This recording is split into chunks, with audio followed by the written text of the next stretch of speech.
Fala galera, beleza? Aqui é o Wagner Rambo do WR Kids Channel e esta é mais uma aula do nosso curso de Arduino. Como mencionei na semana passada, na aula de hoje já começaríamos a estudar os shields para Arduino. E se você já leu o título do vídeo, já sabe que hoje estudaremos esse shield aqui, que é o sensor ultrassônico, mais precisamente o sensor HC-SR04, que é um dos shields mais comuns de Arduino, os mais utilizados em diversos projetos, de sistemas de automação à robótica. Então são excelentes alternativas para medirmos distâncias com uma certa precisão. Esse cara mede distâncias entre 3 centímetros e 3 metros, conforme o fabricante, e uma precisão de mais ou menos 1 centímetro. E como já mencionei no anúncio desse curso, no WR News, a ideia é virar os shields de Arduino do avesso para estudarmos e entendermos cada vez melhor e dar muita ênfase a bibliotecas, shields e também ao hardware, como sempre. Vamos hoje estudar este shield criteriosamente para desenvolver algum projeto de medida de distância. Então, let's get started!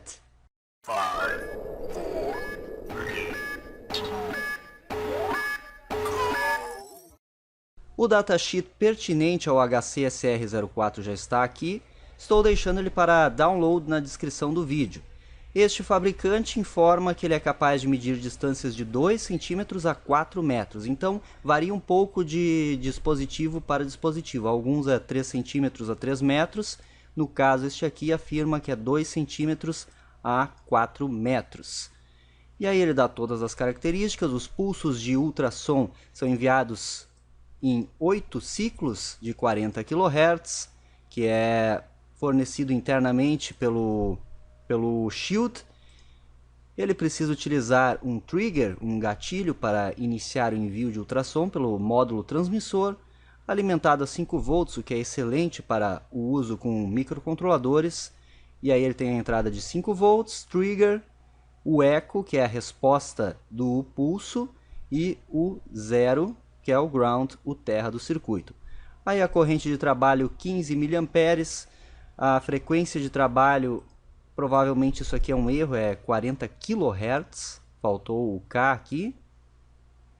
Aqui a faixa máxima 4 metros, mínima 2 centímetros, ângulo de medida 15 graus, então ele consegue detectar um obstáculo com um ângulo de até uns 15 graus, não é um ângulo muito grande, mas para aplicações gerais de detecção de obstáculo já está excelente. O pulso de trigger é de 10 microsegundos, temos que enviar um pulso na duração de 10 microsegundos para ativar o transmissor do sensor ultrassônico, e a saída de eco, o sinal de saída do eco aqui envia um pulso TTL com um nível de sinal que é proporcional à distância. Aí, utilizando um microcontrolador como o ATmega 328P do Arduino do EMILA9, já pode se tratar esse sinal do eco especificamente para convertê-lo em distância. O próprio datasheet já fornece as equações necessárias, que é o valor em microsegundos, a duração do pulso em microsegundos, dividido por 58, que dá o valor da distância em centímetros. E dividido por 148 dá o valor em polegadas. E aí tem a equação básica aqui, que é o tempo em nível alto vezes a velocidade do som a temperatura de 25 graus Celsius, que é 340 metros por segundo, dividido por 2. Por que dividido por 2? Pois o sinal sonoro de ultrassom é enviado, ele bate no obstáculo e volta, significa que ele leva o dobro do tempo. Temos que fazer essa compensação na equação.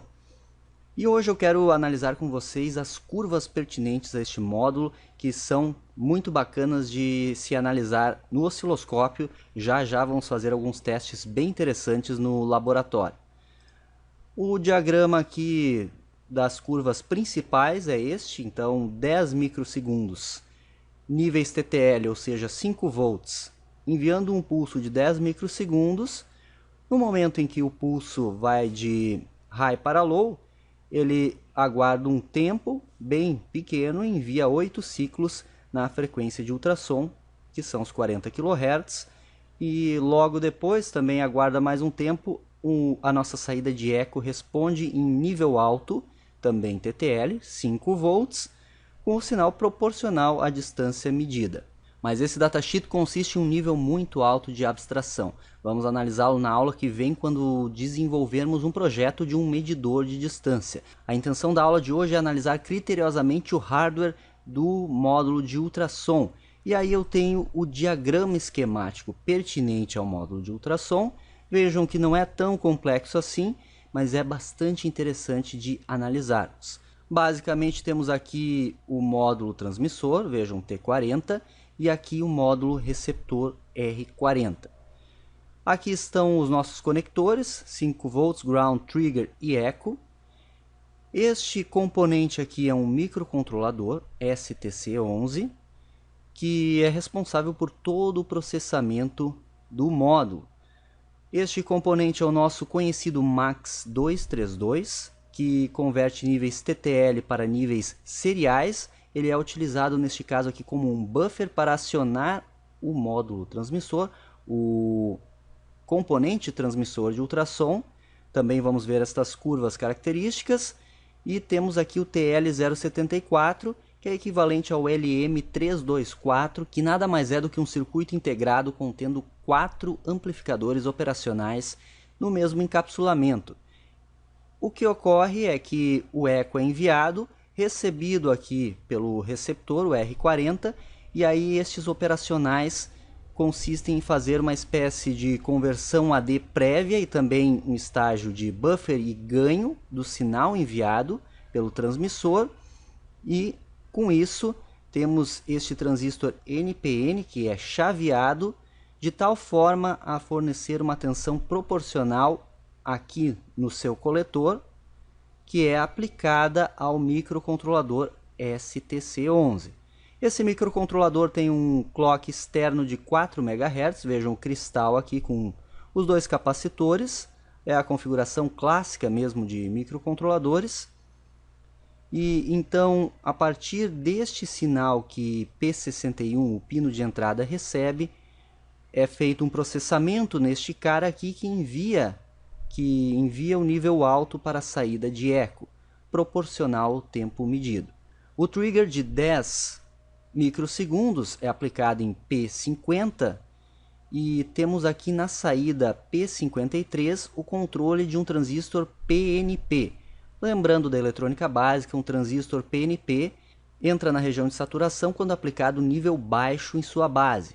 Vejam que o emissor dele está em 5 volts, ou seja, quando P53 vai para nível baixo, temos o resistor de polarização, polariza esse cara na região de saturação, ele saturado envia 5 volts e aciona o buffer MAX232, que está ligado, vejam que está ligado direto em VCC do MAX232. Este transistor PNP é nada menos do que um driver para acionar os buffers do TX, do módulo transmissor. E basicamente é isso, temos um sistema em malha fechada, envio e aí a recepção do eco, a conversão em níveis de tensão um pouco mais elevados, um estágio de amplificação e ao mesmo tempo uma espécie de conversão AD com estes operacionais que chaveiam este transistor NPN. O NPN é o inverso do PNP. Quando aplicarmos nível alto na base, ele satura, ou seja, ele satura, liga este ponto ao ground, e aí depois de um tempo ele é cortado novamente e a tensão aqui vai subir proporcionalmente à distância. E aí que está a sacada dos caras. Eles aproveitaram este recurso aqui neste microcontrolador e utilizando as curvas de histerese com Schmitt trigger, eles acionaram a saída do eco. Vejam que temos um sistema de alimentação, pois a saída do primeiro operacional do LM324 ou TL074 controla o transistor que está sendo chaveado e ao mesmo tempo envia esses níveis para a entrada não inversora aqui deste componente. Eu tenho aqui o datasheet do LM324, que é aquele TL074. São 4 amplificadores operacionais de baixo consumo. Só para demonstrar aqui o diagrama interno, que são os nossos conhecidos amplificadores operacionais, ou seja, este circuito integrado aqui não tem mistério nenhum. O datasheet do MAX 232 está aqui. O MAX 232 que está sendo utilizado, voltando lá para o esquemático, estamos utilizando apenas T-in e T-out, nos dois canais dele. Vejam que os canais de recepção não estão ligados em lugar algum. E aqui está os buffers, então inversores do MAX 232. O que ocorre é que enviamos uma tensão bem baixa, aquelas entradas ali, que é a saída do microcontrolador, o SCR11, e a saída do buffer responde de forma inversa. Vejam aqui o circuito de testes, um gerador de pulso. Enviamos um pulso de tensão baixa, vejam, 3 volts, e ele responde de forma inversa nos níveis seriais, que pode ser entre -7 a +7 ou -8 a +8. Isso é necessário para acionar o transmissor do ultrassom. E aí tenho aqui um teste rápido no ISIS, montado com o MAX 232, na mesma configuração que ele se encontra no módulo de ultrassom. E aí temos dois pulsos aqui, 45 de Dutch Cycle, 45%, 1 kHz e 3 volts. Dando um play para simular, eu estou testando apenas um dos canais, mas ocorre o mesmo nos dois. Então o T1 in e T1 out, está aqui o osciloscópio. Temos aqui 3 volts na entrada e na saída temos a curva inversa. Entretanto, aqui está mais 8.5 a menos 8.5, como podem ver. Ou seja, esse CI é necessário para acionar de forma adequada o transmissor do ultrassom. E aí, para finalizar a nossa análise teórica da aula de hoje, eu tenho aqui o datasheet do microcontrolador STC11. Todos estes PDFs estou deixando para download nos arquivos da aula de hoje, para você mesmo dar uma analisada e aprender um pouco mais. Como sempre, é um excelente exercício. E aí vejam que o interessante é que este microcontrolador é de alta performance e ele é aprimorado de unidades do 80C51, que foram os primeiros microcontroladores que surgiram lá na década de 80, os 8051. Quem já programou esses caras em assembly vai se identificar com certeza. E aí ele tem sistema de UART, né, que é Universal Asynchronous Receiver Transmitter, para comunicar sistemas de hardware, Watchdog Timer, ele tem timers pré-scaler, um clock interno de 6 MHz e estamos, no caso, utilizando ali um cristal de 4 MHz externo. Na descrição geral, ele é um microcontrolador de 8 bits e as instruções são compatíveis com o padrão industrial do 8051, as séries de microcontroladores 80C51. O que eu quero demonstrar ainda é a entrada. Aqui está o encapsulamento dele. O que eu quero demonstrar é os pinos de entrada, o pino de entrada que recebe aquele sinal do receptor. Vejam que temos o diagrama em blocos, daí diversos sistemas, tem os timers aqui destacados, buffer, a unidade lógica aritmética, a unidade de controle, demonstrando a ligação do cristal oscilador. E aqui no modo quase bidirecional, eu tenho o diagrama de entrada dos pinos. Temos aqui o pino do microcontrolador, vamos entender este pino aqui para a nossa análise como sendo este cara aqui, o P60, aliás o P61, que é o que recebe o sinal do receptor. Temos este cara aqui e ele apresenta este buffer inversor também com a curva de esterese. A curva de esterese representa que este circuito aqui tem características Schmitt-Trigger, que Schmitt-Trigger já analisamos é ideal para recuperar sinais analógicos e trazê-los para o meio digital. Então, ele aproveita a questão das tensões de limiar da entrada da minha porta inversora Schmitt-Trigger e a partir daí ele faz o ajuste para converter na saída do pino de eco. Veremos já já no osciloscópio que quando eu chaveio o pino P61 no microcontrolador, logo depois o nosso eco responde. E quando o eco é desligado, passa de high para low, também vamos observar uma coisa bem interessante no osciloscópio. Então o teste prático de hoje vai ser gerar um pulso de trigger de 10 microsegundos. Vamos fazer isso rapidinho na IDE do Arduino mesmo. E aí vamos com o osciloscópio analisar este ponto aqui do circuito. Vamos conectar uma ponteira neste ponto aqui. Vamos conectar uma no pino 14 para observar a saída, o trabalho, o funcionamento do transmissor. Vamos conectar uma no controle deste transistor PNP e também vamos verificar a resposta do eco e verificar, é claro, o pulso de trigger. E aí vocês verão que quando este ponto aqui tivermos um pulso em low, teremos a resposta neste ponto aqui, um sinal estocástico estacionário, que é o módulo transmissor trabalhando. Também veremos que neste ponto aqui, quando saturarmos este transistor, a nossa curva vai para low, e aí o nosso eco vai apresentar uma resposta proporcional a esta curva em low.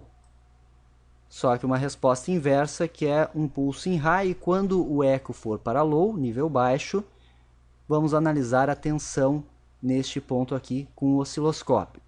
Lembrando sempre que a eletrônica digital é muito importante para os estudos em microcontroladores também. Logo que você abre a IDE do Arduino, ela inicia com essas duas funções, que é a setup e a loop. Na setup configuramos o nosso microcontrolador, isso vai ser executado apenas uma vez, e void loop é o loop infinito. Da boa e velha linguagem C, vamos utilizar um define para trigger. Vamos conectar ao pino 12 do Arduino. E aí a função pinMode trigger output. Significa que o nosso pino de trigger será um pino de saída. Essa função pinMode configura quem é saída e quem é entrada.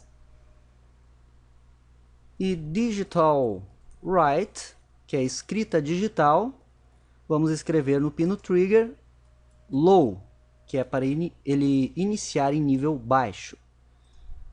Aí entramos no loop infinito, vamos escrever novamente, só que agora vamos colocá-lo em nível alto. E aí a função delay microseconds. Vejam que quando eu chamo uma função da biblioteca do Arduino, ela fica laranja aqui na IDE. 10, o parâmetro 10 significa 10 microsegundos, pois estou utilizando a delay microseconds. Passados 10 microsegundos, que é a duração do pulso, eu coloco trigger em low, e aí eu dou um delay de 100 milissegundos para esperar assim. A função delay simples é o delay em milissegundos. Vamos compilar o código. Ele pede inicialmente para salvarmos. Vamos salvar. Teste de trigger. E agora ele vai compilar. Código compilado, como eu marquei a opção aqui em preferências, esta opção aqui, compilation, eu consigo visualizar o caminho do arquivo hexadecimal. Então, se eu copiar este caminho e colar aqui no ISIS, este aqui é o mesmo circuito da última aula, com ATmega 328, só que agora conectei o osciloscópio no pino digital 12 do Arduino. Dando um play para simular, aí está o nosso pulso de aproximados 10 microsegundos. Sabemos que a programação por pooling não nos permite uma precisão muito boa em nossos osciladores e em nossos pulsos. Eu já analisei isso com vocês no curso de microcontroladores PIC. O próximo passo é fazer o upload no Arduino, conectar os pinos de teste no shield do sensor ultrassônico e ver estas curvas no osciloscópio digital. Venha comigo! Sistemas ligados, o microcontrolador foi gravado e aqui está o nosso setup. Arduino do Emila9 com o código de teste de trigger gravado, sensor ultrassônico HCSR04, canal 1 do osciloscópio está no pino trigger, canal 2 em azul está no pino eco e vamos monitorar ainda com estes fios que soldamos no shield ultrassônico o pino 9 do microcontrolador STC11, que corresponde à resposta do pulso através da saturação do transistor NPN. Também o pino 12 do microcontrolador, que é responsável por saturar o transistor PNP e ativar o MAX232 para controle do módulo transmissor. E a saída do MAX232, o pino 14 do MAX232, que controla o módulo transmissor dos pulsos de ultrassom. O primeiro teste que eu faço com vocês é verificar aqui o trigger, vejam em amarelo, o nosso pulso de trigger, um pouquinho deslocado, não é bem os 10 microsegundos, pois estamos em 10 microsegundos por divisão e ele está passando um pouquinho de uma divisão. Está dando uns 15 microsegundos. E aí está um dos problemas da programação por pooling. Mas de qualquer forma já é o suficiente para ativar o microcontrolador do sensor de ultrassom e fazer todo o processo de medida. O interessante de analisar é o eco em azul. Vejam que este bloco de madeira representa um obstáculo. Se eu aproximar do sensor, temos a resposta do eco proporcional à distância, exatamente como o datasheet do módulo prevê. E o tempo que o pulso de eco fica em nível alto, multiplicado pela velocidade do som a uma temperatura de 25 graus Celsius, que é 340 metros por segundo, dividido por 2, dará já a distância em metros do sensor para o obstáculo.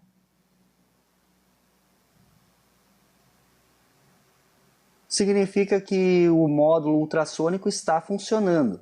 Enviamos o trigger para ele, temos este intervalo que é justamente onde ocorrem aqueles 8 ciclos de 40 kHz e temos a resposta do eco. Vamos verificar agora o pino 9 do microcontrolador do sensor de ultrassom. Vamos com o canal 1 fazer a conexão.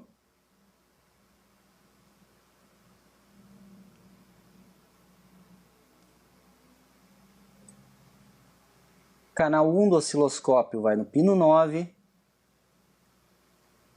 e o canal 2 continua sendo o eco.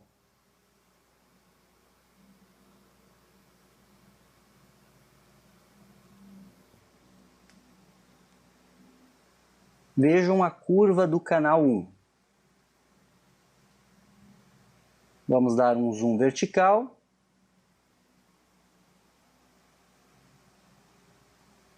E a resposta do eco é em níveis TTL.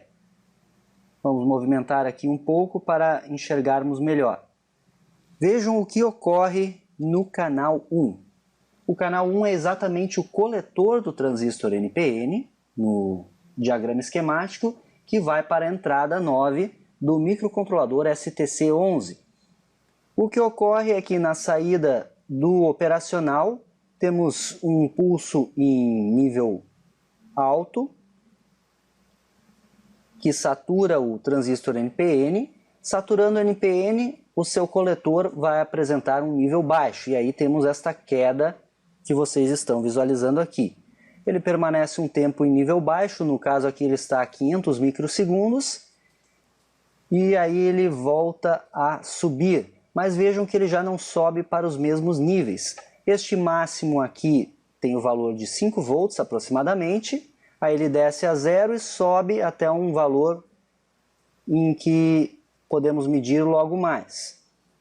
Neste valor específico, temos o pino de eco indo para nível alto, e aí que está a sacada do microcontrolador desse cara aqui, e o controle a partir das tensões de limiar na entrada com o buffer Schmitt Trigger. Quando ele começa a subir, ele para, e enquanto o pino de eco está em nível alto, ele vai subindo a tensão desaceleradamente, como podem perceber, e num ponto específico o nosso pino de eco vai para nível low. Vamos pegar o cursor e verificar estas tensões. Pegando o cursor aqui, amplitude.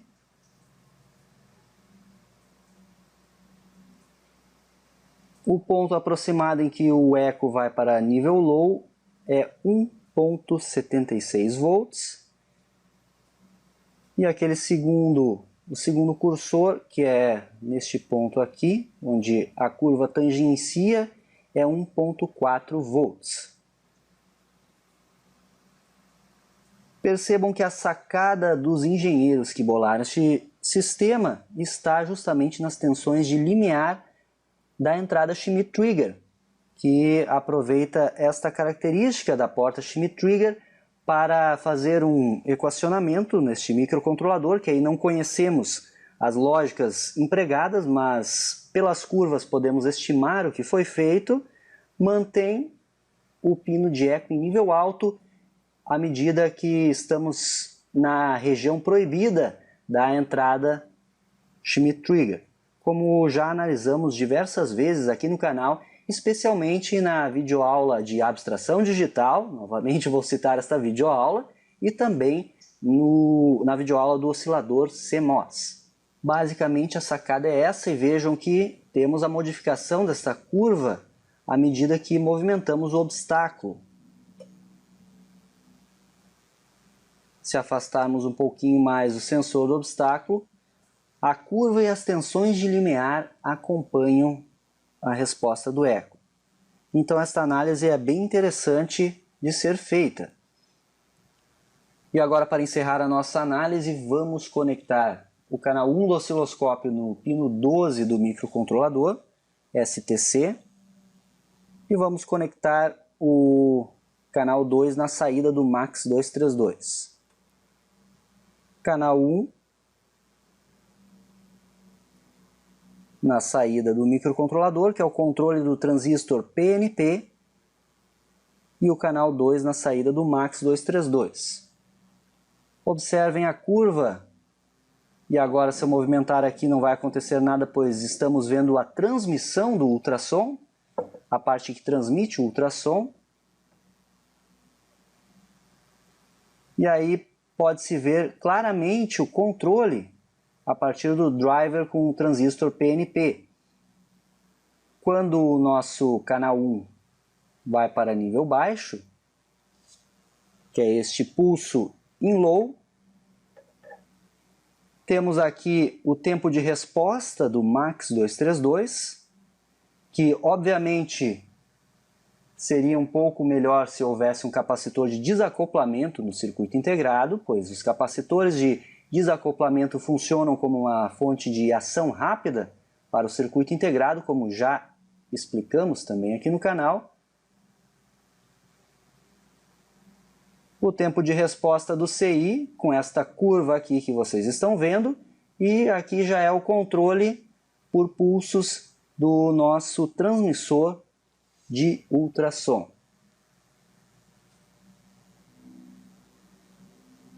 E aí entendam que quando o canal 1 volta a ser nível alto,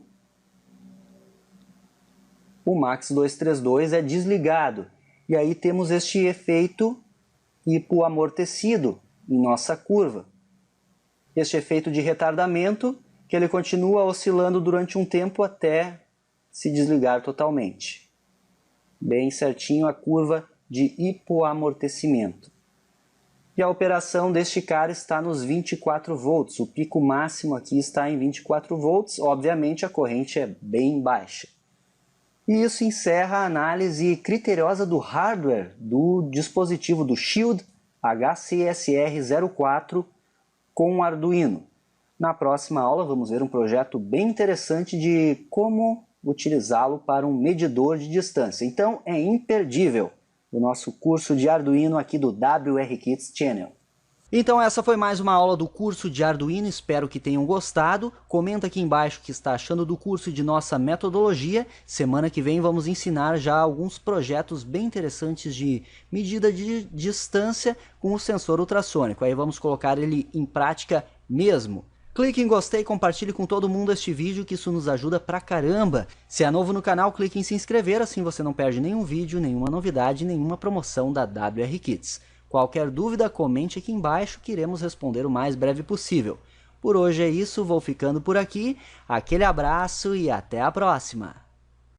Obrigado por assistir a mais um vídeo. Agora clique em gostei para divulgar o nosso trabalho em suas redes sociais. Inscreva-se no canal WR Kids, assim não perderá nenhuma novidade e compartilhando o nosso conteúdo estará concorrendo a prêmios. Curta a nossa página no Facebook, facebook.com/WRKids. Siga-nos no Twitter, @WagnerRambo. Mande-nos e-mails com dúvidas, críticas, sugestões, elogios para wrkids@wrkids.com.br. Acesse a nossa página na internet, wrkids.com.br.